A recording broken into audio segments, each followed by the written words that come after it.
Hi friends, ఈరోజు అయితే మా అత్తగారు దగ్గరికి వస్తున్నానని చూడండి.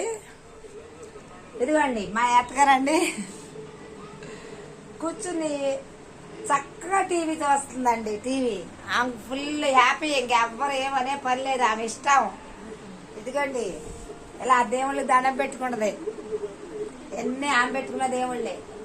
అక్కడ బాబా గారిని పెట్టుకుంది, ఇక్కడ కృష్ణయ్యని పెట్టుకుంది, ఎక్కడ నాయకుడు అగో అక్కడ నాయకుడిని పెట్టుకుందంట చూడండి. మొత్తం ఇకనంతా ఆమెకి ఇష్టం. ఇలా మంచం మీద కూర్చోరండి, మంచం మీద కూర్చోండి, సోఫాలో కూర్చోరండి, సోఫాలో కూర్చోండి. అది చక్కగా ఇవ్వండి. ఆమె ఒక డ్రెస్సింగ్ టేబుల్ మళ్ళీ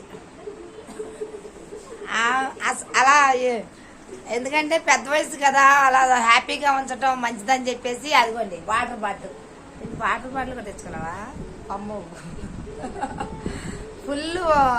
ఫుల్ హ్యాపీగా ఉంటుందండి. ఎందుకంటే చిన్నప్పటి నుంచి కష్టపడతారుగా, కష్టపడి అంటే నేను కోడలండి, కూతురుని కాదు. కోడలైనా సరే మేము బాగా చూస్తాము.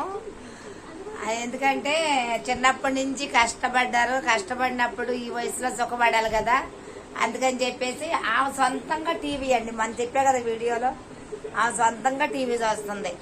ఆమెకి చక్కగా ఫుల్ హ్యాపీగా అలా రిలాక్స్గా వదిలేస్తామండి.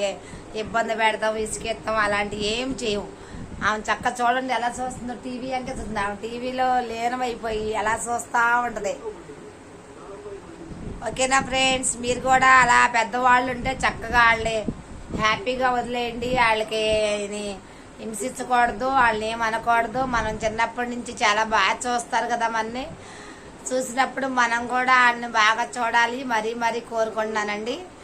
ఇలా మత్తగారి లాగా ఇలా చక్కటి రూమ్ ఇచ్చేసి, అలా టీవీ ఇచ్చేసి, అలా దేవుడికి పెట్టుకుని ఫుల్ హ్యాపీగా ఉంచాలని ప్రతి ఒక్కళ్ళే కూడా ఈ వయసులో ఉన్న వాళ్ళని మనం ఎలా చూసుకుంటే రేపొద్దున మన పిల్లలకి మంచి భవిష్యత్తు వస్తుందండి. మనం పెద్దవాళ్ళని చూసుకుంటేనే కదా రేపొద్దున మన పిల్లలు కూడా చక్కగా చదువుకుని ఉద్యోగాలు చేసేది. ఇలాంటి పెద్దవాళ్ళని హింసిస్తే మనకేమొస్తుందండి? మనకి కష్టాలు తప్పితే ఇంకేమి రావు. అంతే. అందరూ మనము మన పిల్లలు సుఖంగా ఉండాలంటే ఇలాంటి పెద్దవాళ్ళు మాత్రం ఏడిపించకూడదు. ఓకేనా ఫ్రెండ్స్? అత్తయ్య బాయ్ చెప్పు.